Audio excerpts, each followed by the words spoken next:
Welcome to the final video. I'm Zeel and this is episode 3 of our 3-part series. Today we are going to talk about agent SRE and observability. In the first two episodes, we gave our agents a brain, which was the policy engine, and a nervous system, which was the trust mesh. But even the smartest, most secure agents can fail. They can hallucinate, they can loop infinitely, or they can burn through your entire API budget in minutes. This episode is about building a safety net. We are moving beyond just is it allowed or is it healthy. On the right, you can see the power behind the package. 7 dedicated SRE engines to monitor behavior, 9 chaos fault templates to stress test your systems and native integrations, with 13 major observability platforms. If you want to follow along with the code today, get your terminal ready and run pip install agent SRE. Let's finish this journey with the video. Here is the roadmap for our final session. This is where all the pieces of the governance puzzle finally click together. We are starting with the problem. Why traditional application performance monitoring, which are your standard Datadogs or New Relics, usually fail to catch agent-specific failures. Then we'll see where Agent SRE fits as the final reliability layer sitting on the top of the OS and the mesh. We are going to define the SLO agent. Unlike standard software, agent reliability isn't just about uptime. It's about safety, correctness, and cost. I'll show you the audit logging system, which uses hash-chained logs so your history is tamper-proof. The core of today's session is the demo. We are going to register an SLO and watch an error budget burn in real time. Then we are doing chaos engineering. We will intentionally inject faults into our agents to see if our trust scores from episode 2 react the way they should. Finally, we look at the circuit breakers and replay and tie the entire 3-episode series back to the OWASP Agentic Top 10. By the end of this video, you'll have the full picture of how to deploy agents that are secure, trusted, and resilient. Let's start with why standard monitoring isn't enough. Your agents now have policies that block unauthorized actions and cryptographic identities, so you know exactly who is doing what. But here's the question neither of those things answer. How do you know your agents are actually reliable? Think about what failure looks like for an AI agent. It's not an HTTP 500. It's not a timeout you can alert on. It's your agent silently approving a fraudulent transaction while your monitoring dashboard still shows green. It's a cascading failure where one agent starts misbehaving and takes down 3 others before anyone notices. It's a cost spike at 3 am because an agent got stuck in a loop and burned through your entire monthly token budget in 6 hours. In standard software engineering, we use APM, which is Application Performance Monitoring, to watch for failing servers or database bottlenecks. But if you point traditional APM at an AI agent, it's going to fail you. Standard APM is built for stateless HTTP services. As long as the server is up and returning 200 OKs, the APM says everything is fine. It has no concept of an agent's behavioral correctness, its policy compliance rate, or whether it's actually making decisions that make sense.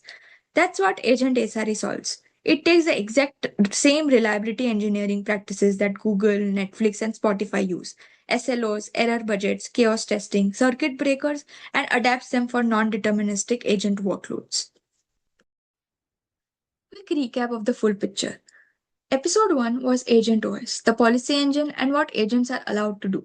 Episode 2 was Agent Mesh, identity and trust, who agents are and how they communicate securely. Today is Agent SRE. Are agents actually doing their jobs reliably? And what happens when they are not? Think of how these three connect. Agent OS produces policy decisions, whereas Agent SRE tracks those decisions as SLI measurements.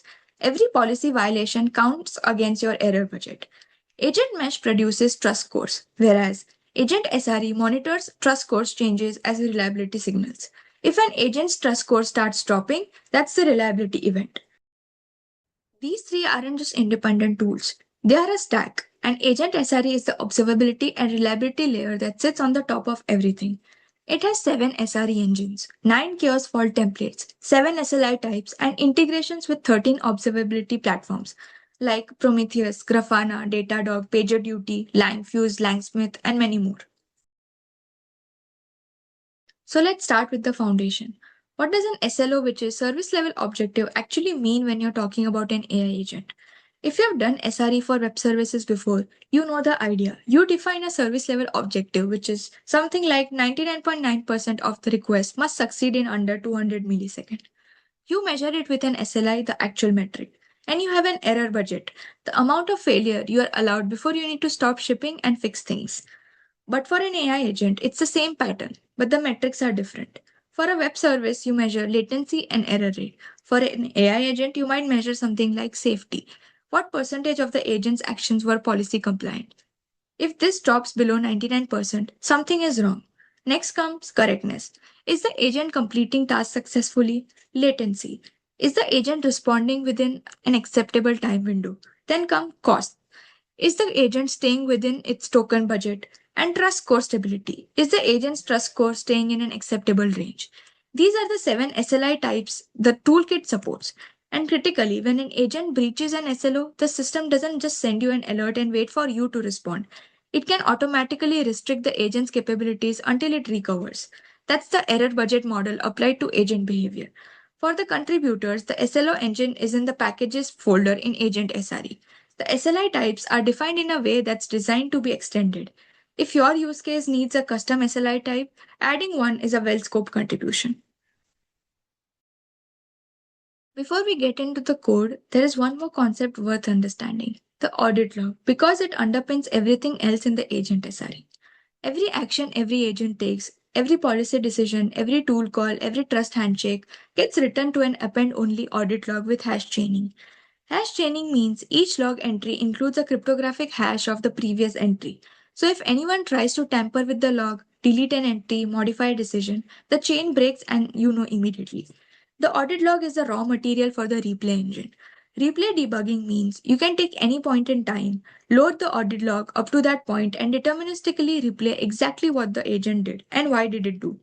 You can reproduce a specific bad decision, inspect the exact policy state at that time, and trace the root cause. This is what makes Agent SRE different from just adding Prometheus metrics. Metrics tell you something went wrong. The audit log and replay engine tell you exactly what happened, why, and what the agent was thinking at each step. For contributors, the audit log is in the packages folder in Agent SRE, and the Merkle chain structure is documented in the ADRs. That design decision was deliberate and has a specific reason. It's worth reading before you change anything there. So now I'll be installing the package before I start the demo.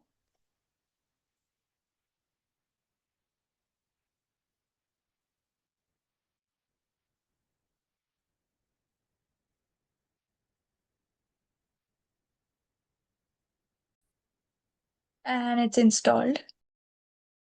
Let's start with the demo now. I've already created a demo 3 folder with some files inside it. Let's start with something foundational, which is SLO, service level objectives. So here I'm defining an SLO for a research agent. The idea is simple. I just want to measure whether this agent is behaving safely and consistently over time. In this example, the thing I care about is policy compliance. In other words, when this agent takes an action, does that action stay within the rules we have defined? So that setup is for agent researcher 1, I want to track its policy compliant rate. The SLI threshold is 99%, which means I expect at least 99% of its actions to be compliant. Then I make the SLO target even stricter, 99.9% over a 1 hour window. That different is the error budget. An error budget is a really important SRE idea. It means we are acknowledging that real systems are never perfect. Instead of pretending failure never happens, we define how much failure is tolerable before we even need to slow down and investigate or intervene further. Now I simulate a stream of agent decisions. Most of them are compliant. Then I introduce a couple of policy violations and then one compliant action after that. So let's try and run it.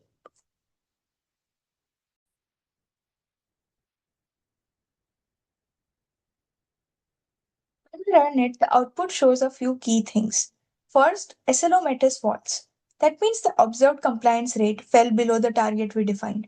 Second, the compliance rate comes out to be 98%. That may sound high at first glance, but against a target of 99.9%, it's actually far below what we promised. Third, the error budget left is effectively zero. That means the allowed room for mistakes has already been consumed. And finally, the burn rate is extremely high.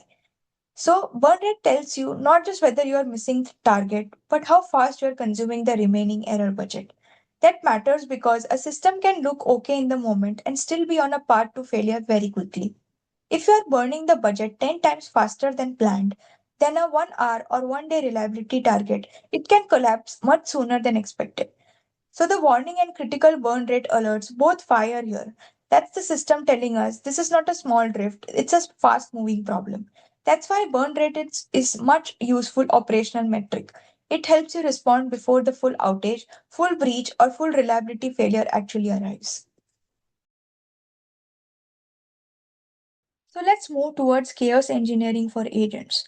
The core idea is borrowed from modern infrastructure reliability practices.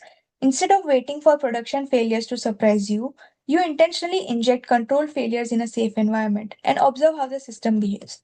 So here I'm running a chaos experiment. I inject three different kinds of faults. The first is latency injection. That simulates the LLM provider becoming slow.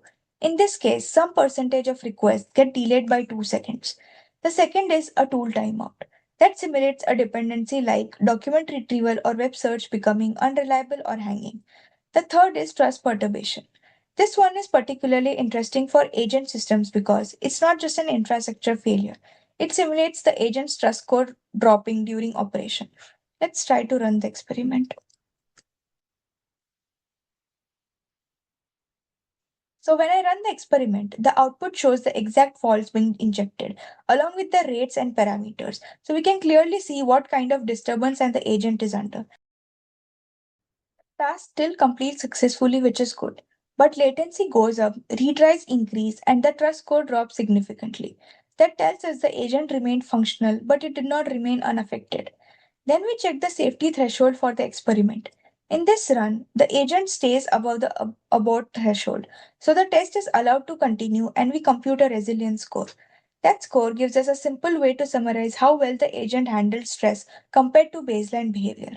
The important lesson here is that chaos engineering is not just about making things fail, it's about measuring how gracefully they fail. Does the agent retry intelligently? Does it degrade safely? Does it avoid making risky decisions under stress? Does reduced trust lead to reduced authority the way we expect? That's the kind of behavior you want to validate before the real incident happens. Now, let's look at circuit breakers. If you have worked on distributed systems or microservices, this pattern will feel familiar. The idea is that after a service fails several times in a row, you stop sending it more work for a while. Instead of letting every new request suffer another timeout, you fail fast. That protects the rest of the system from cascading failure. In this demo, I configure the circuit breaker so that after every 5 consecutive failures, the circuit opens. Then I simulate repeated failures for a tool call. When we try to run the file, you can see each failed attempt. After the fifth one, the breaker transitions to open. At that point, the next request does not even try to call the dependency.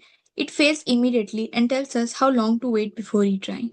That fast failure behavior is important. It saves time, reduces pressure on a failing dependency, and gives the rest of the workflow a chance to recover instead of piling on more load. Then, after the cooldown period, the circuit moves to half open. Half open means let one request through as a probe. If that probe succeeds, the circuit closes again and normal traffic resumes. That's exactly what happens in this demo. The probe succeeds and the breaker returns to be closed. Output gives us the full recovery lifecycle. Repeated failure, circuit opens, fast fail protection, cooldown, probe request, and recovery.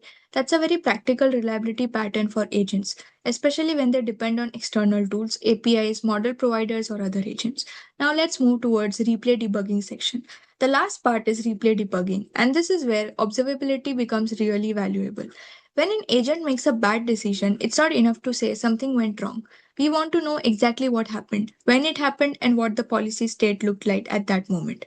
So in this demo, I load a capture trace for a failed decision path. When we run the demo, we can see output walks through the trace step by step. First, we see the policy guard step. That shows the governance layer evaluating the request. Then we see external send step, which is where the problematic path appears. Because that step is associated with a violation, the output prints the violation reason and the policy snapshot that was active at that time. That policy state is the real important part. It tells us in a concrete way what rules were enforced. For example, human approval was required for an external send. There was a maximum external recipient rule, and there was also a trust threshold governing whether the action should be even allowed. So now we are not guessing anymore. We can explain the failure precisely. We know the exact time of the event. We know the exact step where the problem surfaced. We know the exact policy condition present at the moment. That is the difference between detection and explanation. An explanation matters a lot in real environments.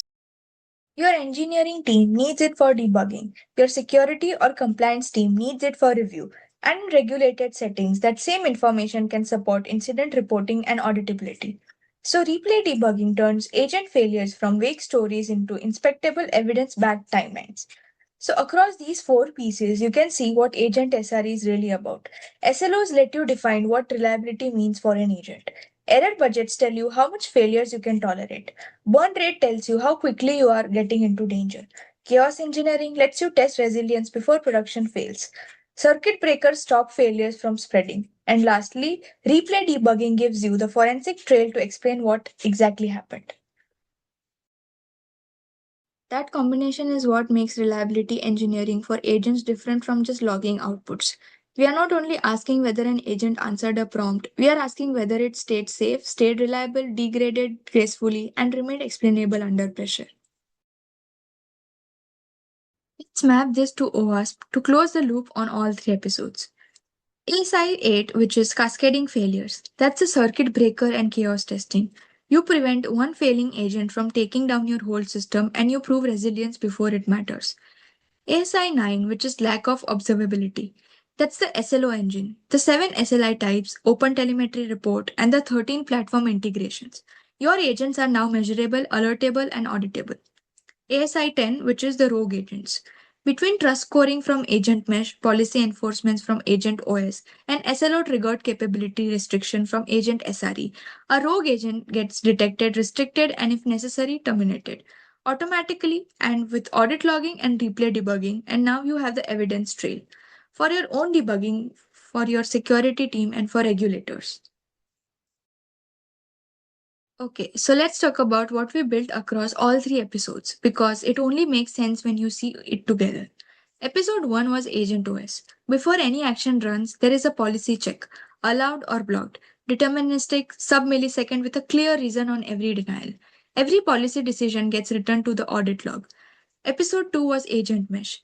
Every agent has a cryptographic identity. Trust is earned, not assumed. Agents can't communicate without mutual verification. Capability delegation is cryptographically scoped. Trust scores feed into what agents are allowed to do. Lastly, episode 3 was Agent SRE. Those policy decisions become SLI measurements. Those trust scores become reliability signals. The audit log becomes the replay engine. Circuit breakers prevent cascading failures. Chaos testing proves your system is resilient before production finds out it isn't. Three packages, one stack. This is what production grade agent infrastructure looks like. If you want to contribute to any of these, the repo is in the description. The architecture docs are in the docs folder. The ADR log is in the docs folder inside ADR folder. And the contributing guide is in the contributing.md file.